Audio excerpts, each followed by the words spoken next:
Now, here's a bit of Cuban heat.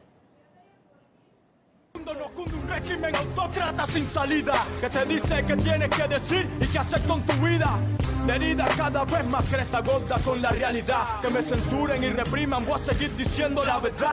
Now, that is more than just your ordinary hip-hop. Rappers Los Aldeanos were part of a USAID secret program to overthrow the Cuban government, an AP investigation has revealed. The probe says the American agency tried to infiltrate the country's underground hip-hop scene to form a youth movement against the state.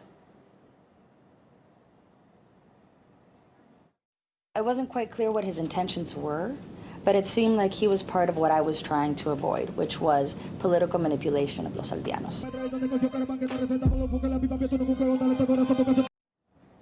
And why did USAID use a Serbian contractor? Well, the AP investigation says it was the same team that organised student protest concerts, which helped oust President Milosevic back in 2000. But in Cuba, the plan did fail miserably. There were at least six incidents in which USAID contractors or their associates were detained or interrogated. Radio show host Solomon Commission thinks that the programme flopped because Cubans have been dealing with covert US operations for half a century.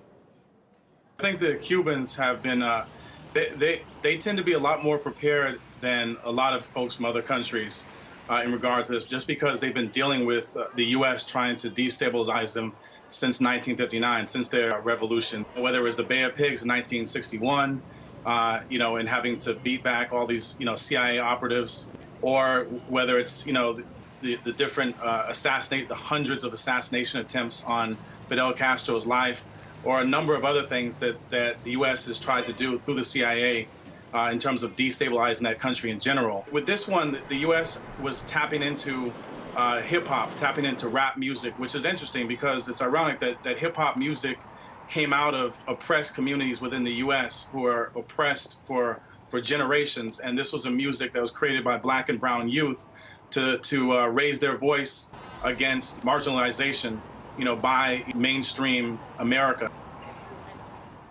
Well, USAID has denied all the allegations, stating that any assertions that our work is secret or covert are simply false.